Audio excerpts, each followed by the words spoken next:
오늘 본문 로마서 6장 12절부터 23절 말씀 중심으로 당신은 자신을 누구에게 내어줍니까? 라는 제목으로 함께 은혜를 나누기를 원합니다.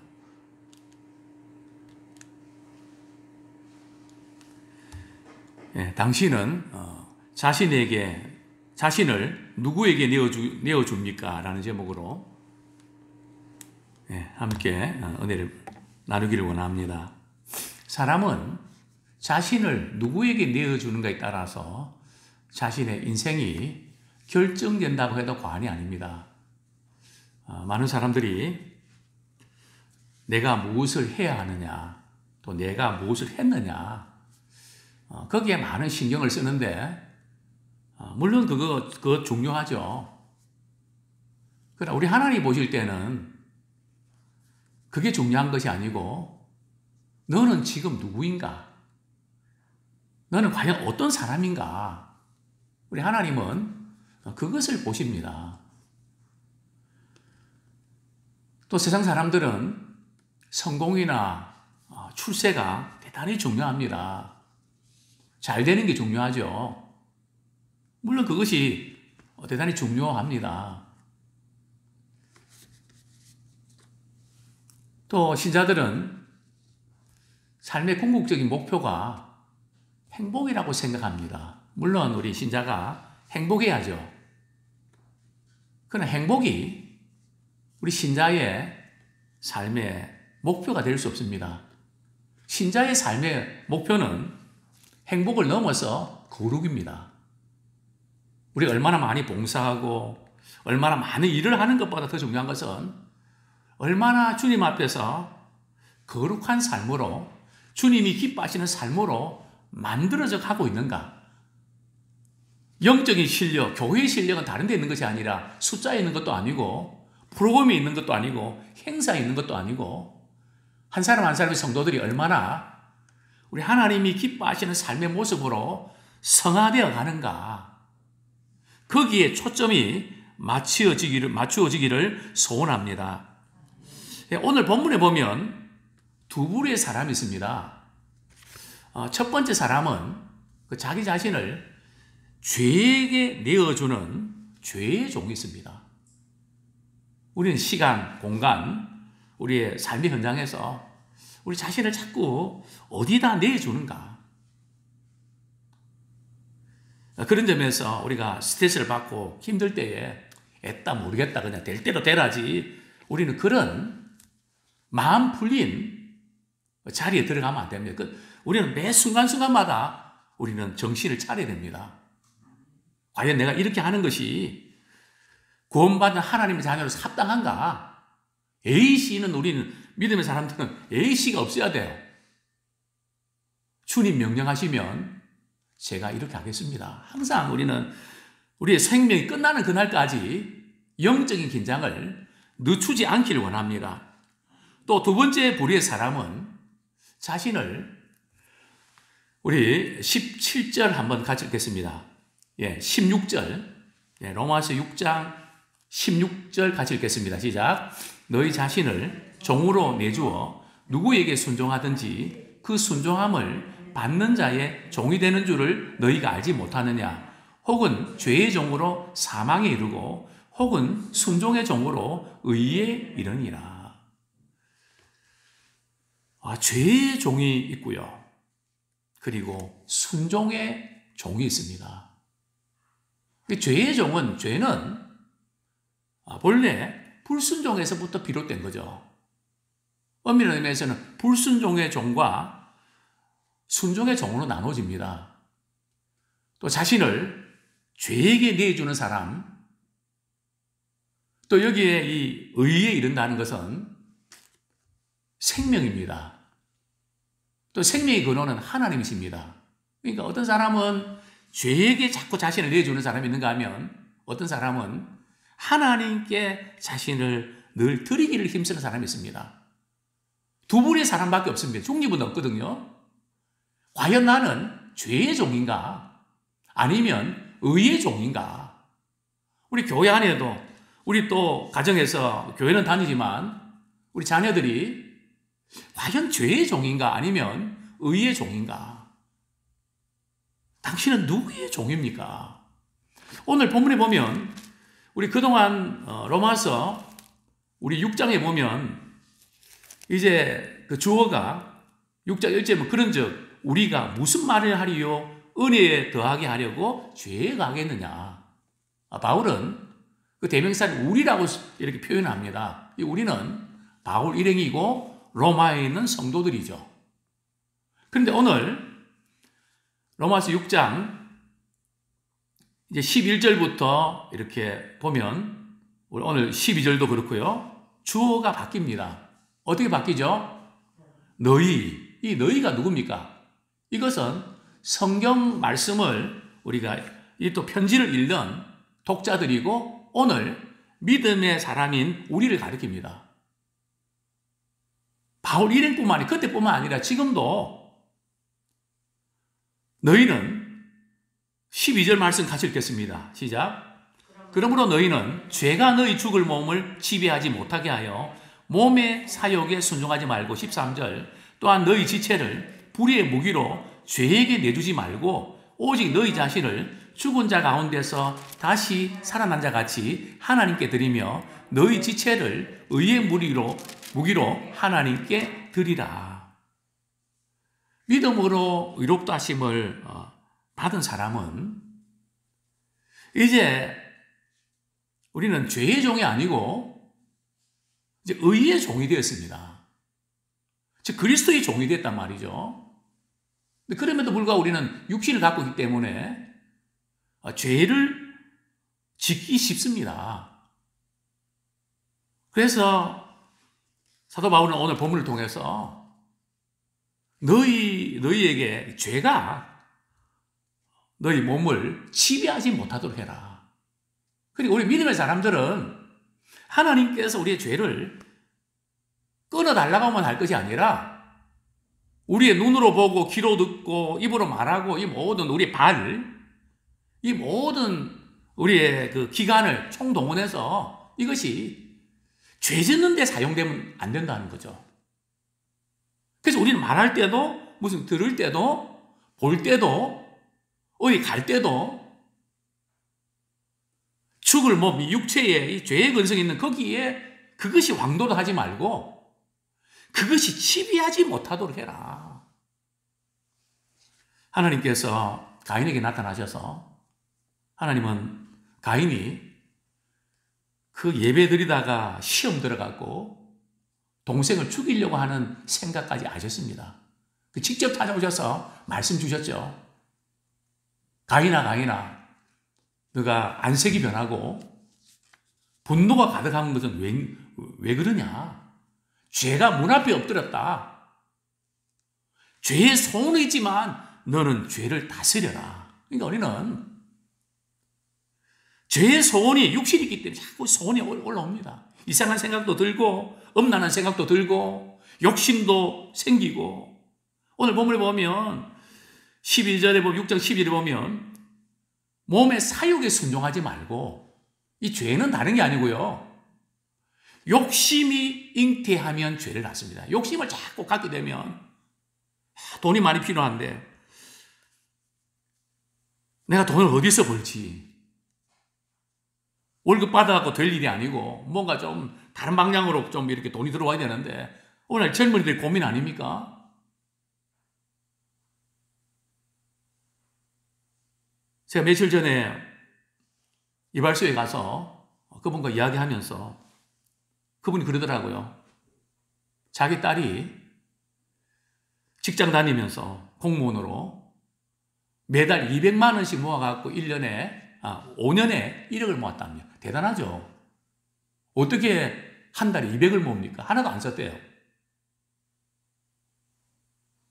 그래서 1억을 이렇게 모아서 아빠 이제 그 행복주택 들어가는데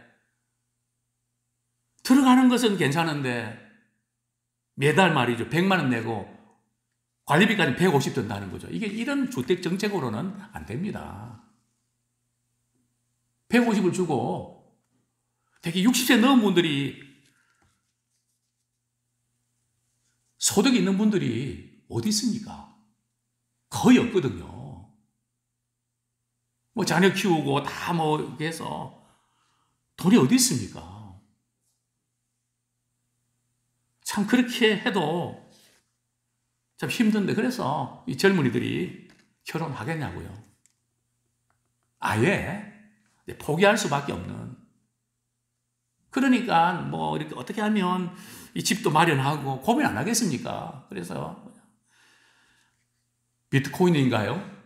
그 젊은이 2030 세대들이 말이에요. 거기에 많은 젊은이들이 돈을 투자하고 그게 많이 이렇게 오르니까 그 세금 또 내야 된다, 단속해야 된다, 뭐 이런저런 이야기들이 많이 나오지만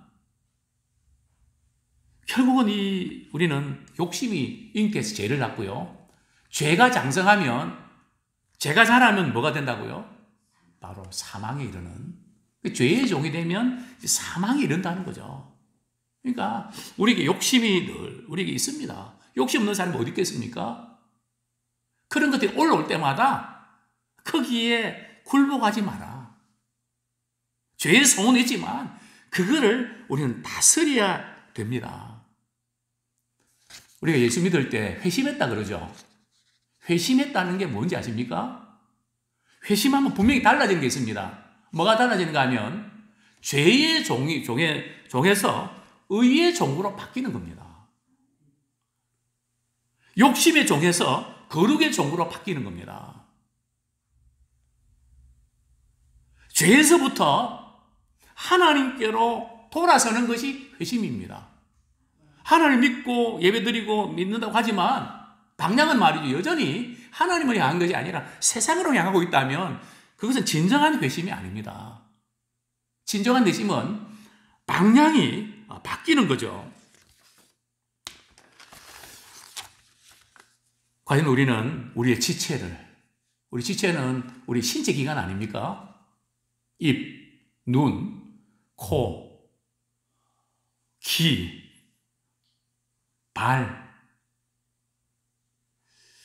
이런 모든 신체 기관으로 그것으로 죄에게 내주지 마라. 인터넷이든 또 스마트폰이든 우리 눈으로 보고 귀로 듣고 뭐 이런 우리 발로 가는 그 모든 것 죄에게 자꾸 그 자신을 내주지 말라는 거죠. 저는 이렇게 감히 단언합니다.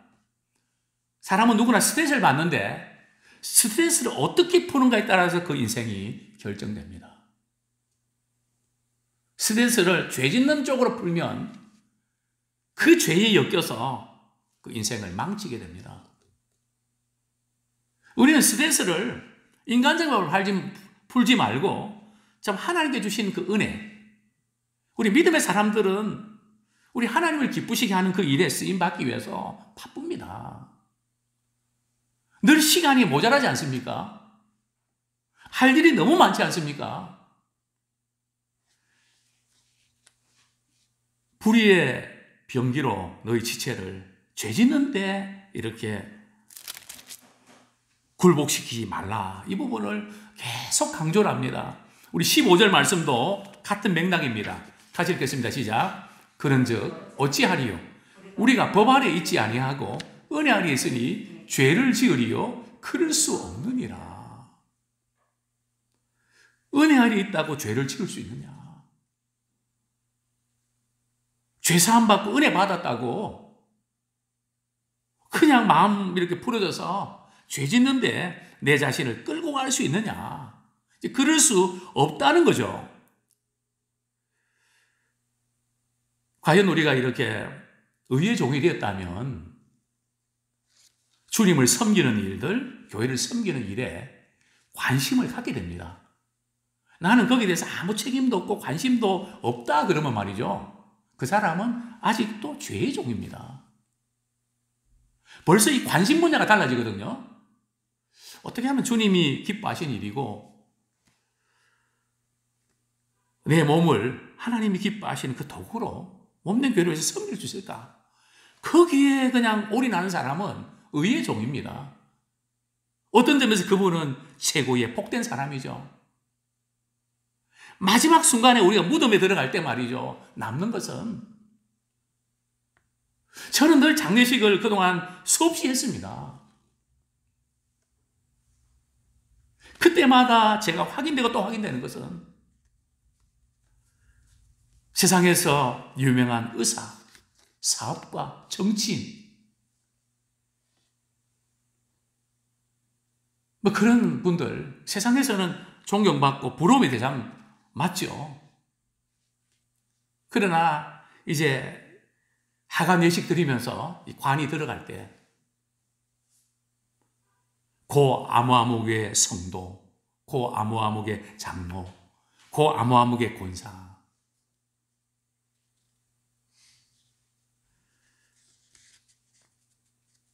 자신을 위해서 죽으신 예수님을 믿는 자인가? 믿지 않는 자인가? 그거로 갈라진다는 거죠. 지금까지 살아오면서 의의 종이었는가, 죄의 종이었는가, 나나 그냥 하고 싶은 거 하고 그냥 내 가족 정도, 뭐 그 정도에 끝나는 그런 인생을 살았는가? 아니면 정말 주님을 기쁘시게 하는 그 일에 있어서 내가 쓰임 받았는가? 남는 것은 그겁니다. 그렇기 때문에 계속해서 너희 자신을 16절 보면 종으로 내지어 누구에게 순종하든지 그 순종함을 받는 자의 종이 된다. 우리는 계속해서 습관적으로 시간과 우리의 관심 분야와 이것을 어디에다가 계속 그걸 내주는가에 따라서 우리는 거기에 종이 되고 있다는 거죠. 인터넷에 계속 자신을 내주면 거기에 중독되는 거죠. 거기에 종이 되는 겁니다. 또 물질 부분에 너무 지나치게 신경을 쓰고 술이나 마약이나 또 약이나 뭐 이런 부분에서 계속 거기에 자신을 내주면 그것에 종이 되죠. 그 종이 되는 게 바로 중독 현상으로 나타나지 않습니까? 그게 안 되면 막 금단 현상이 나타나서 못 견디고 말이죠. 자, 먼저 우리가 이것을 또 우리가 한번 점검해 볼 필요가 있습니다. 21절 말씀 우리 같이 읽겠습니다. 21절 시작. 너희가 그때에 무슨 열매를 얻었느냐? 이제는 너희가 그 일을 부끄러워하나니 이는 그 마지막이 사망입니다.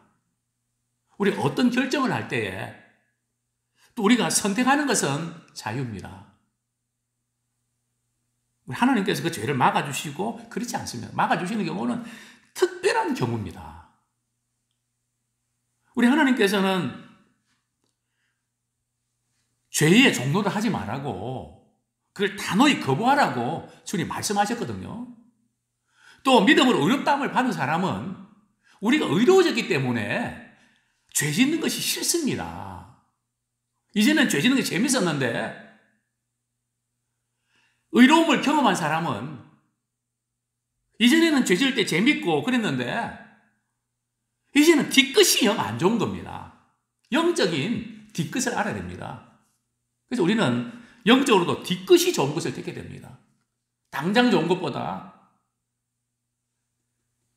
그래서 우리가 죄를 지으면 우리 안에 있는 영이 안 좋아합니다. 성령께서 근심합니다.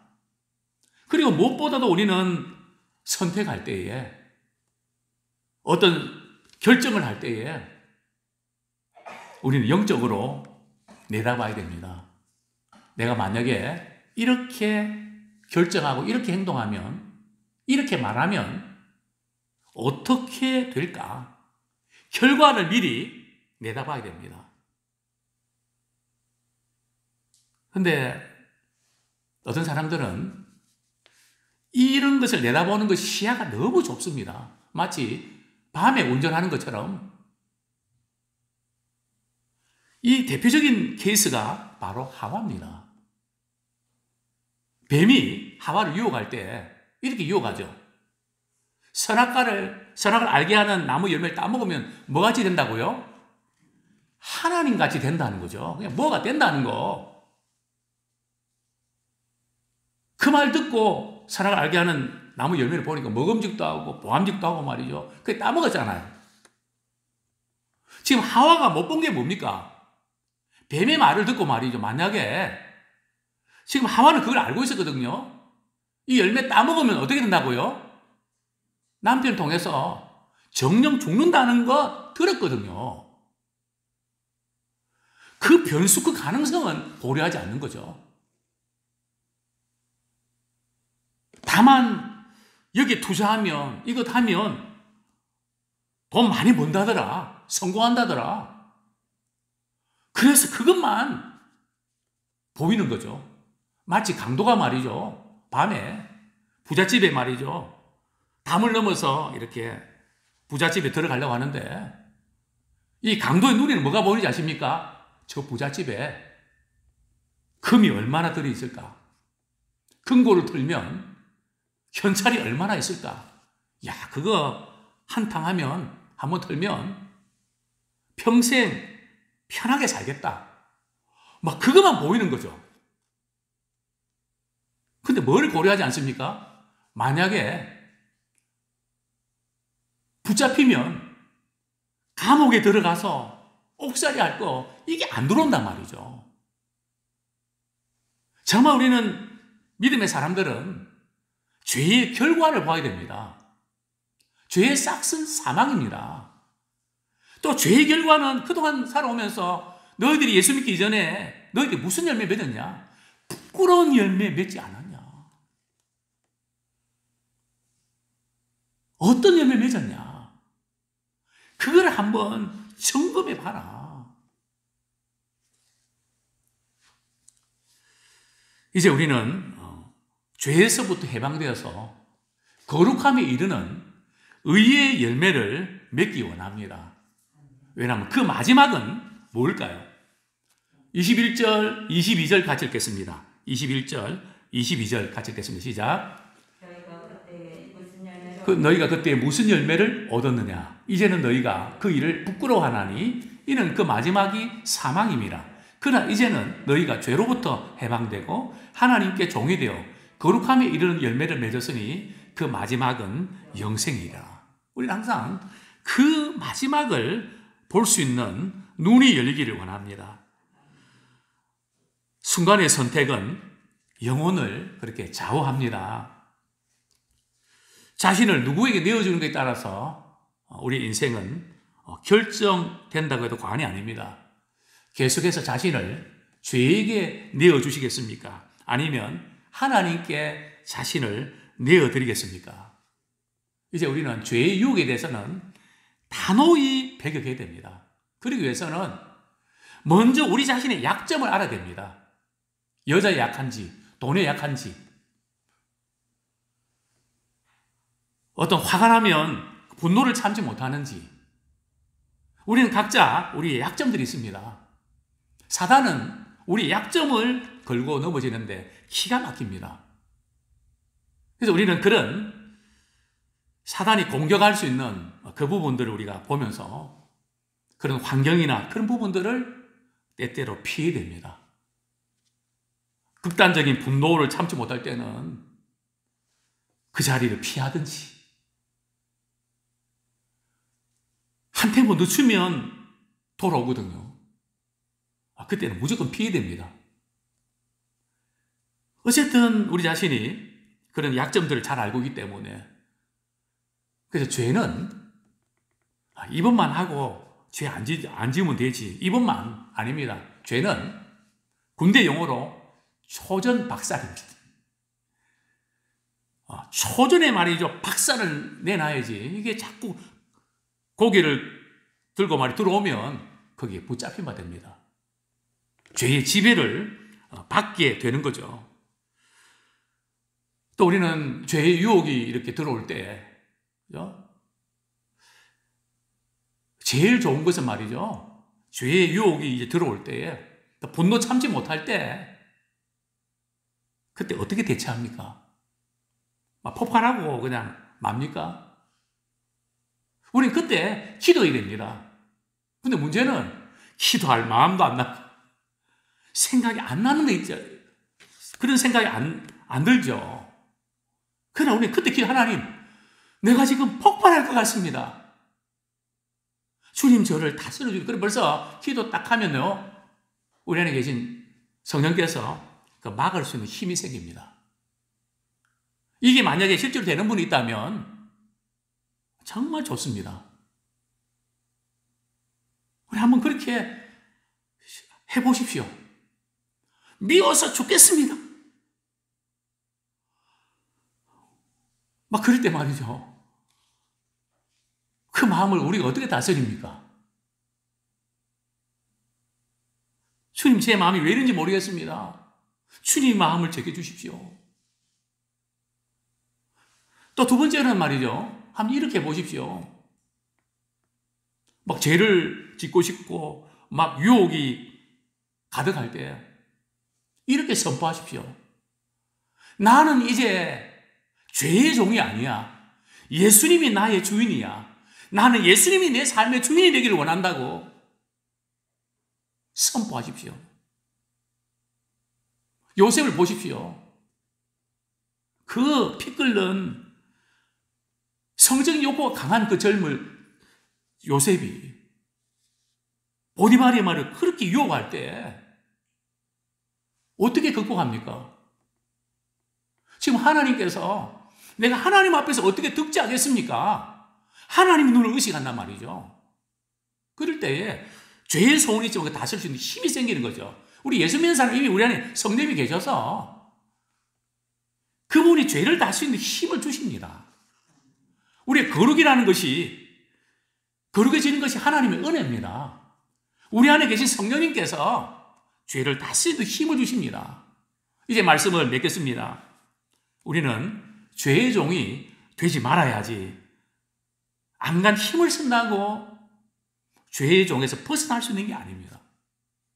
우리는 끊임없이 죄의 자신을 내주지 말라는 것은 말이죠. 시제가 현재 진행형입니다. 우리는 계속해서 현재 진행형, 어제까지는 됐는데 오늘은 안 될 때도 있고 계속 진행, 죄에게 내주지 마라.